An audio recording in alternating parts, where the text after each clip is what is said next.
Bado mapambano na tutaanza mapambano ili tupate ugatuzi ya sawa sawa. Katiba ya Kenya inasema ushirikiano kati ya national na county government iwe ni ushirikiano wa consultation na cooperation. Counties at the moment, there are very few that have passed their budgets. Majority of them, they have not passed their budgets. There is total confusion in the county. 300 billion. Hiyo pesa mnafikiri ni pesa kidogo sana? Hiyo ni pesa mingi, si pesa kunywa mandazi na chai. Si kwanza uchukue hiyo 310 uanze kazi naye. Twale talks as if he's the president of the Republic of Kenya. That is very unfortunate. In the last financial year, it was 316 billion. There is no justification why the figure can come below what it was last year. So at the bare minimum, we should be talking about 327. It would be irresponsible for us as county and national government to share resources that are not available in our national treasury coffers. Zile regional authorities zote ambazo zinafanya kazi za serikali za ugatuzi siondolewe na hizo bajeti zao zote iletwe katika serikali za county tufanyie wananchi. Mbona huyu gavana wenu hatuambii kama Nandi wamechanga ile pesa ya own revenue ngapi? Mbona Mandago hatuambii ni ngapi amechanga? Mbona Sonko hatuambii ni gani amechanga? Kwani pesa ni ile tu ya serikali kuu? Si mnalipa kodi hapa? Hiyo pesa ya kodi inaenda wapi? We have 48 governments with an S at the end. That's what the constitution says. And one national government and 47 governments, county governments. Can you allow one government to continue doing its business while the other 47 are not doing their own business? Because there is an impasse. So was it legal to have an appropriation bill ascended on by the president? All right, so those are the different voices of the leaders who've been speaking about this matter. You see the deputy president talking about you cannot allocate what's not available. And just for starters, is that the equitable share, according to the Division of Revenue Bill 2019, the equitable share is 310 billion shillings that will go to the counties. There are conditional grants and allocations that would take that total to 371 billion shillings. But obviously, there has been calls for more money. We'll be taking a look at some of the slides that we have. And I just want to begin with you, Governor, from Mandera. So we hear that you will be going to court to seek an advisory opinion. Of what use will it be? Well, thank you very much. First, I think for purpose of making sure the public understand exactly what has happened, we have several positions. One is the National Assembly position, which believes they have considered the National Treasury's numbers of 310 for counties, and we can only discuss shareable revenue, not conditional grants, because the issue of conditional grants, that's at the discretion of national government to do whatever they want to do, and we have no control over how we manage that fund. And what is only possible for us to plan with will be shareable revenue. Right. National Assembly has said Treasury has allocated 310. The negotiated position between Treasury and the Senate, National Parliament, National Assembly and the Senate, has they suggested will go to 316, which is in the first place not right, because the base should have been 314, which is then an increase of 2 billion.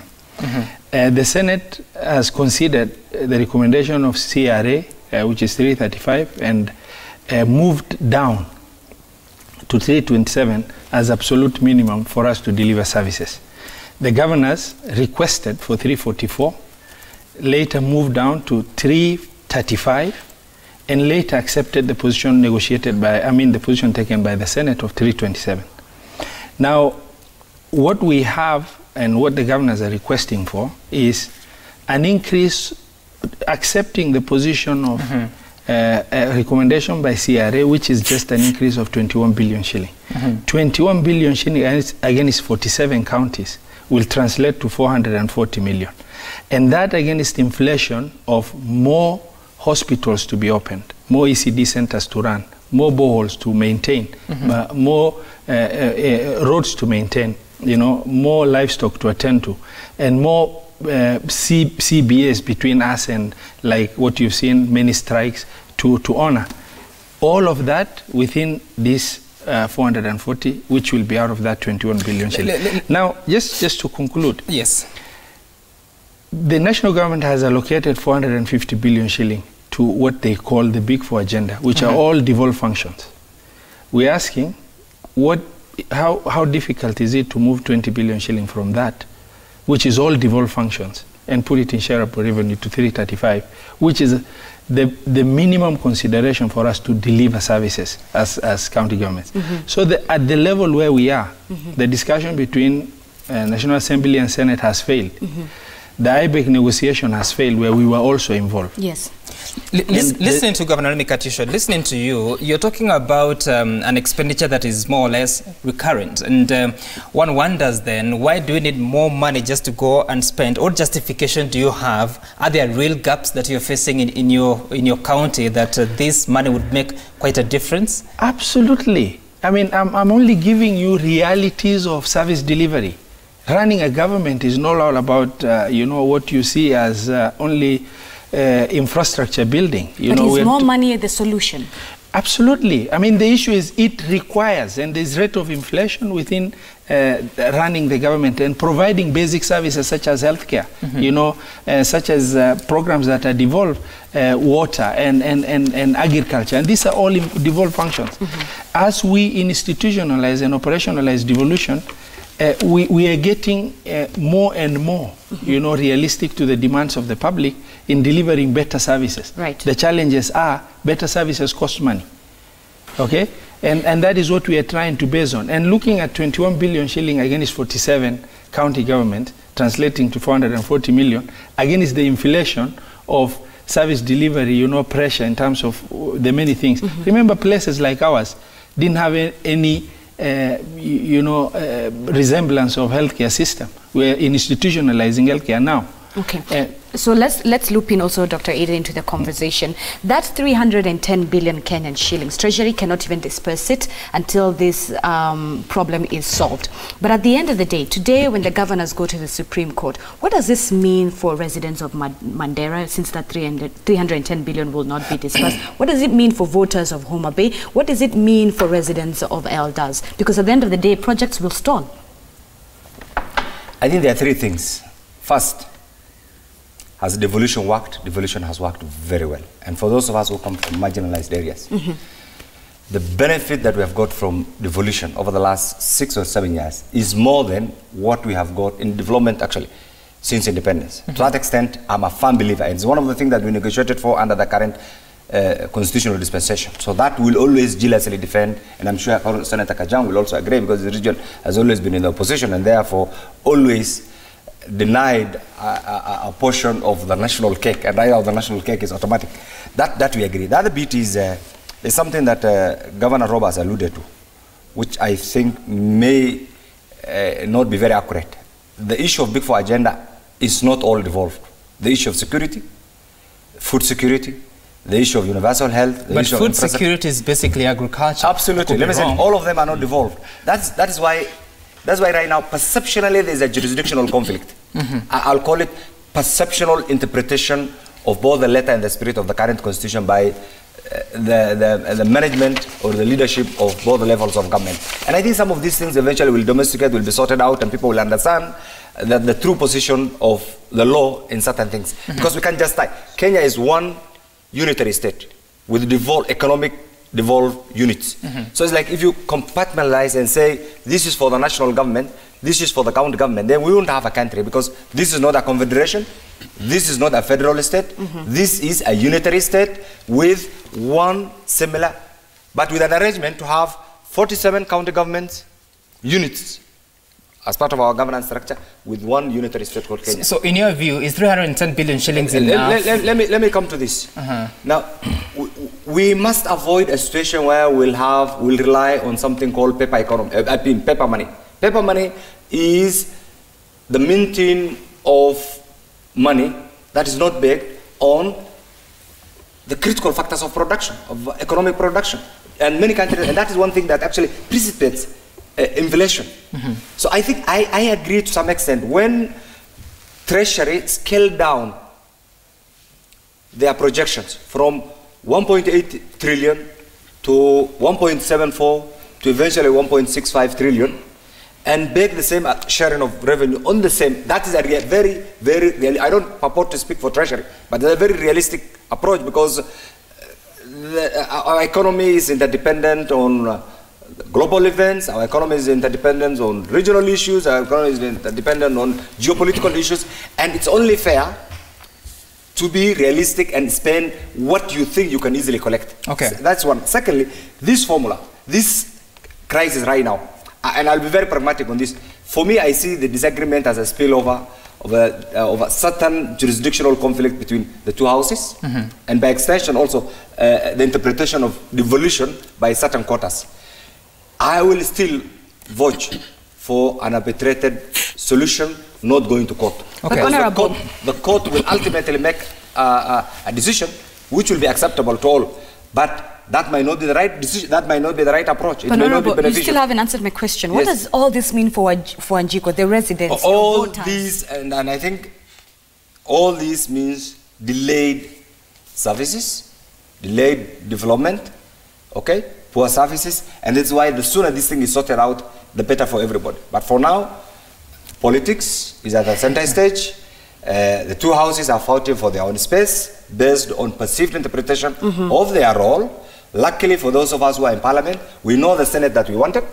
We know the Senate National Assembly that we wanted, and therefore, if we refer back to the minutes of what constituted, or what the framers, what we had on the Senate and the National Assembly, it does not even require court interpretation. They can come to us and we'll tell them. Unfortunately, here we are with a document that is now, since 2010, how many years? Going about 9 years, going to 10 years. And Senator, when you look at this situation, sorry, Dr. Kenan, when you look at this situation, we have information that the National Assembly will be republishing the same bill of 310 billion shillings. Mediation apparently has failed. So now the governors are going to court, and obviously there's that limit that they cannot access a certain level of resources.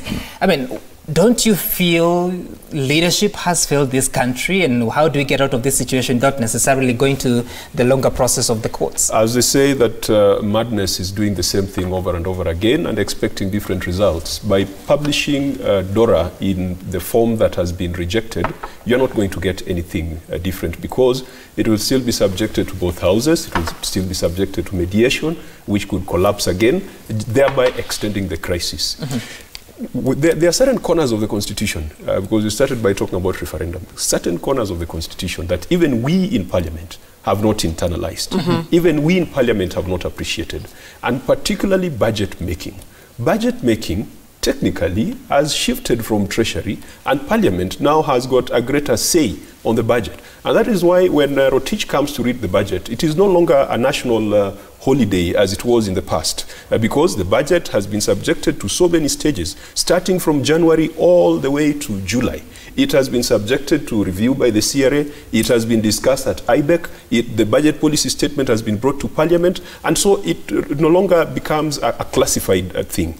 I do not believe that Parliament has stepped up properly to seize its role in budget making. So otherwise, how do you resolve we would not be listening to Treasury and not listening to anybody else. We set up a body called the Commission on Revenue Allocation, with some very competent commissioners, people with serious experience in economics, people with greater depth of these matters, more than even we, the members of Parliament. We are more of pragmatists. They are more of subject matter experts. It is CRA that came up with the recommendation on the 330-something billion.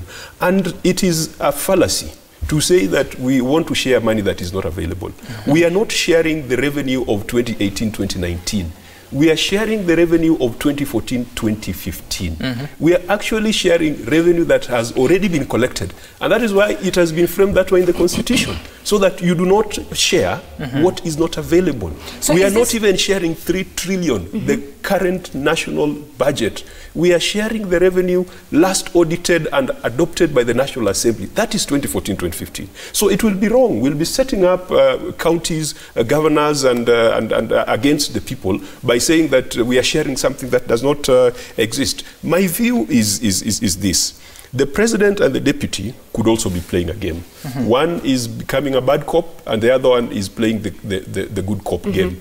The president goes and signs the appropriations bill into law. Yes. Before Do you think he conclusion, should have waited on that? He should have waited. Because the appropriations, essentially, you are unlocking national government share, but if you're saying the national government gets X, what then is the balance? What is the Y? Because he has jumped the gun. Unfortunately, it's not the first time he has done this. He did that in the last financial year. So he should have signed what? The deputy playing good cop goes and sits with Governor Roba at IBEC. They have had an opportunity at IBEC to look at those numbers. So we are creating a crisis so that saviors, some saints can come in and say that they're the ones that have broken the impasse. The executive, through the Intergovernmental Relations Act, there are bodies like the summit, there are bodies like IBEC. If Parliament is not agreeing on this, why can't the President call a meeting of the summit, which has not met, I think, for the last 3 years? I'll give an opportunity, Governor, to respond, but there's something you want to say. Yeah, I think it is wrong. The role of the President in the budget-making process is constitutional. I entirely agree. The budget-making process right now, and in particular, the role of the National Assembly, it's a process. A process that starts with the midterm expenditure review framework by the Treasury. That culminates into the preparation of the budget policy statement. The budget policy statement again into a contextualized and workable budget document. That again goes for public participation, and again turning the same now into statistics. The figure is the most difficult thing. And what Treasury does, and in my opinion, which is correct, because the CRA position might be hypothetical. Hypothetical to the extent that this is based on projections. And it's not also true with what Senator Kajwanga said, that the figure we are seeing is monies that have already been collected. These are projections. Projections based on the economic indicators. Dr. Kenan, I think his point is based on the fact that you're basing the sharing of revenue based on the last audited account. No, I was just saying this. Yes. At this stage, we cannot fault the President. We cannot fault the President because the role of the President is towards the tail end. It is constitutional, it's legal. He did what his mandate actually requires to do. Anything else that deals with the politics of the two houses, anything else that deals with the sharing of revenue is purely within the purview of the houses. And Dr. Kenan, let's allow the governor to chip in. And as you do that, so we see a parliament that is not able to agree with through the mediation process, taking the matters to IBEC, to the deputy president. I mean, it should be the parliament. How do you resolve that? I think before I get to how the two houses resolve the problem, I want to get to the issue.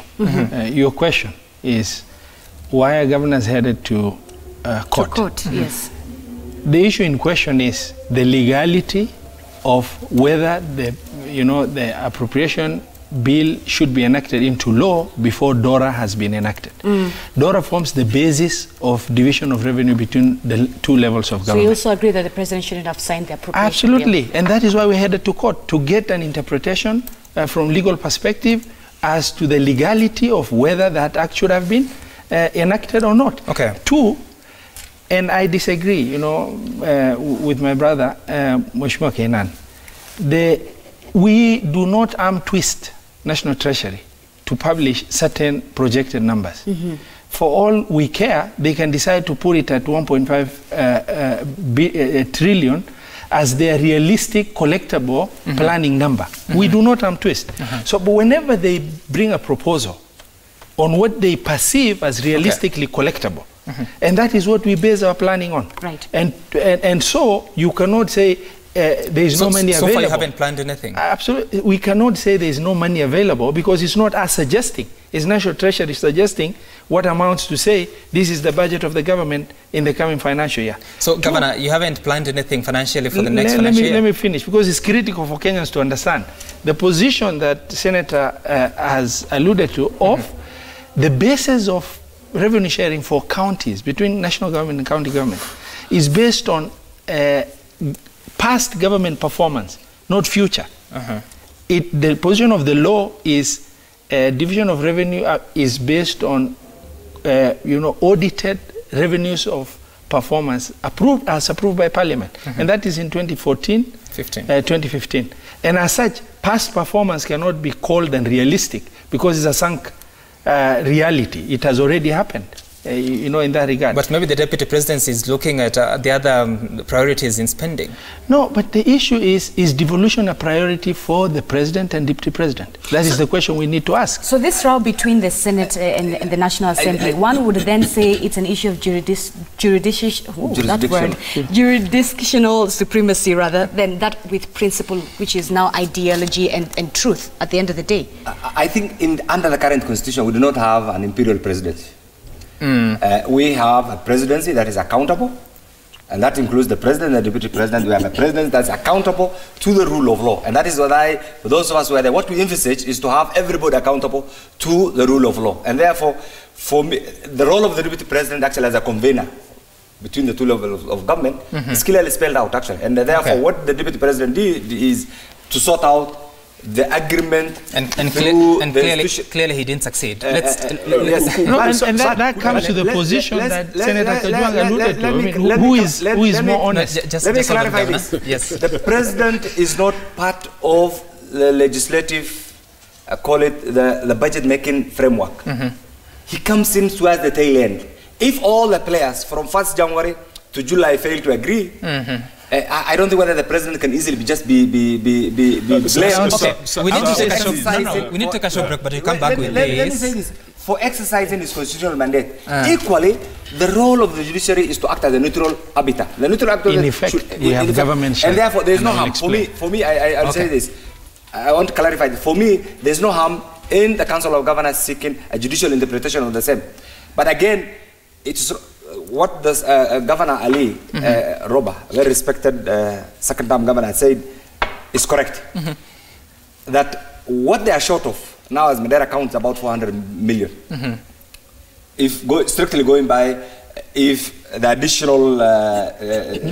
not really, we say what that will translate to. It's on average. Yes, meaning you still have the basis for planning. You still have the basis for planning. You are lacking 400 million. You can say that will go to this particular sector, like this. All right. Plan with all the other money that have already been allocated. Dr. Kenan, let's take a look at the feedback. Then we take a break. We begin with what you've been saying on Twitter. Citizen TV Kenya Sam Gituken at Zinzi_K. The hashtag to use is Daybreak. This is Engineer Lazaro. If creation of Prime Minister's office would bring to an end the cycle of chaotic situations during lecturing period, then let it be. That's about our earlier conversation.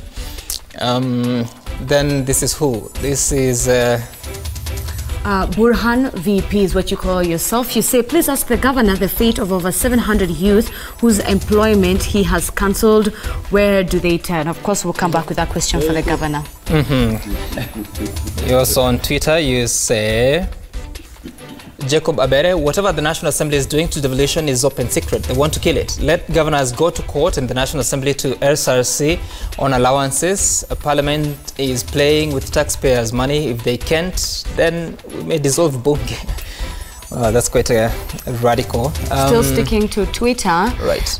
Burale, you say, when we use the constitution as a kiosk to enrich few individuals know that the world is ending, these resources that the governors are fighting for is useless. The question is, what have they done with what they have now?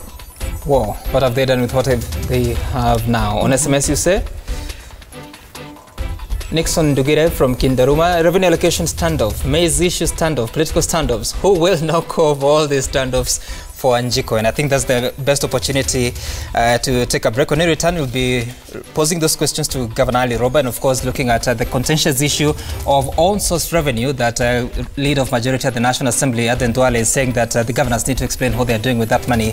Back in a moment.